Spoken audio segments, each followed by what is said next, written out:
안녕하세요. 뉴스 속 날씨입니다. 올해도 어김없이 4대강 전역에서 녹조 현상이 발생하고 있습니다. 지난해 정부는 녹조 현상의 원인이 이상고온 현상이다라고 밝혔는데요. 하지만 일각에서는 정부의 4대강 사업의 부작용이 녹조의 원인이다라고 꼬집고 있죠. 대량의 녹조가 발생하는 그 원인은 무엇이고 해법은 또 어디에 있는지 오늘 알아보는 시간 가져보도록 하겠습니다. 환경운동연합의 박창재 처장 나오셨습니다. 처장님 안녕하십니까? 네, 안녕하세요. 네, 지난해 여름 특히 녹조 현상이 참 대단했습니다. 녹조 라떼다라는 말까지 나올 정도였는데 올해도 어김없이 또 녹조가 심하다고 들었습니다. 올해는 어느 정도인가요? 그렇습니다. 지난해는 이제 7월 말, 8월 이렇게 걸쳐가지고 대량의 녹조가 발생해서 많은 국민들이 좀 경악을 금치 못할 정도로 심각한 수준이었는데 그 올해 과연 이 대량의 녹조가 발생할 거냐를 놓고 그 사실 그 확실하게 뭐 예측한 경우는 없습니다. 근데 올해도 여기 어김없이 그 봄철부터 약간 그 조짐을 보이더니 6월부터 녹조가 발생을 했고 그 지난해보다 훨씬 한 달 반 전부터 녹조가 발생을 했어요. 그리고 지금은 그것이 점점 심화되고 확산되는 이런 수준을 보이고 있는데 아마 장마철이 끝나면 유량이 줄어들고 더 더워지고 하면서 그 녹조가 더 확산되지 않겠느냐. 그래서 많은 걱정을 하고 있는데 특히나 4대강 중에서는 그 보로 인해서 8개의 보로 인해서 물이 많이 정체돼 있고 낙동강의 체류 기간이 이제 점점 늘어지면서 다른 강보다는 더 심한 상태를 보이고 있습니다. 아, 그렇군요. 그러니까 작년보다 시기적으로도 조금 더 빨리 녹조 현상이 나타나고 있고 또 앞으로 이제 폭염이 예상이 되고 있으니까 앞으로 조금 더 심해질 거다라고 생각을 하고 계시는 거군요. 녹조 현상 보통 여름철에 생기잖아요. 그 원인부터 저희가 좀 짚고 가야 될 것 같아요. 녹조를 발생시킬 수 있는 기본 조건은 영양염류가 일단 있어야 되고요. 부영양화 물질이라고 하는 특히 인 성분을 많이 포함한 그리고 이제 수온이 상승해야 되고 어느 정도의 수온 상승. 그 다음에 일사량이라고 하는 이제 광량, 이제 햇빛의 양을 이제 많이 얘기하는데요. 근데 이제 봄철에도 녹조가 발생하는 경우를 보면 이 수온 상승의 관계가 그 좀 상관없는 것처럼 보이잖아요. 그러니까는 요즘은 이제 4대강을 보면서 그 보로 인해서 그 물이 정체되고 유속이 느려지면서 결국은 이 체류 시간도 큰 영향을 미친다라는 게 계속 밝혀지고 있고 그 외에도 이 물속 깊은 곳에 산소가 고갈돼서 산소가 부족해서 생긴다거나 그것도 하나의 원인이 되고 또 생물종이 단순화되면서 이 영양염류를 그 분해하거나 하는 기능이 많이 줄어들어서 그것도 하나의 녹조 발생에 그 영향을 줄 수 있는 원인이라고 보여집니다. 그래서 보통 보면 그 보호나 댐으로 인해서 그 조성된 인공 호수에서 많이 발생하고 특히나 이제 강의 하구뚝이 또 막혀 있잖아요. 이런 곳에서 많이 발생하고 특히 이제 강물을 통해서 오염 물질을 받아 안는 그 폐쇄된 연안 남해안 쪽에 가면 그런 만이 많이 있거든요. 이런 데서는 이제 적조가 특히 많이 발생하죠.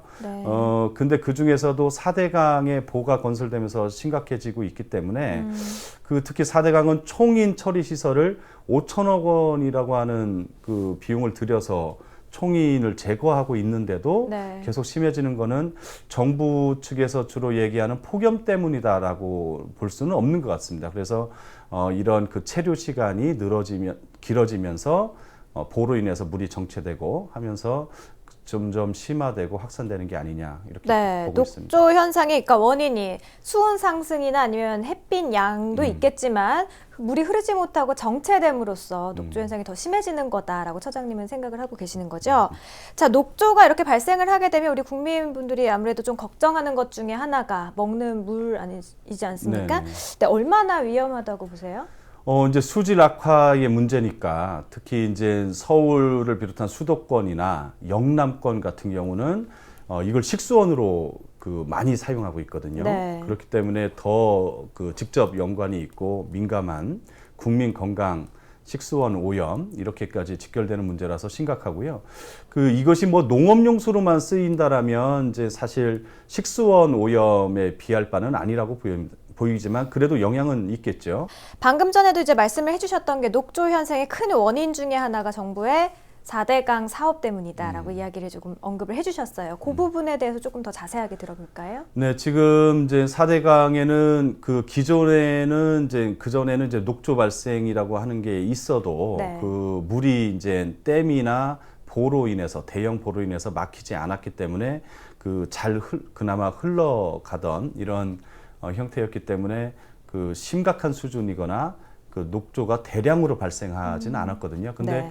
이것이 그 4대강에는 16개 보가 있고 그 중에서 8개의 보가 있는 낙동강 유역에 가장 심한 걸 보면 이 그 보로 인해서 체류일수를 늘게 하고 유속이 느려지면서 녹조의 그 심화와 확산을 더 가중시켰다라고 볼 수 있는데 그 실제 낙동강은 10배에서 기존 4대강 사업 이전과 비교했을 때 네.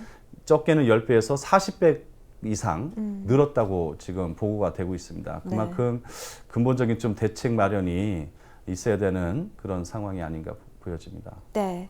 자, 마지막으로 이렇게 해마다 대량의 녹조 현상이 또 발생을 하고 있는데요. 근본적인 뭐 방안이나 해결책 같은 걸 어떤 걸로 생각을 하고 계시는지도 궁금합니다. 네, 그렇습니다. 이게 이제 체류 기간이 길어지면서 문제가 더 가중되고 확산되기 때문에 네.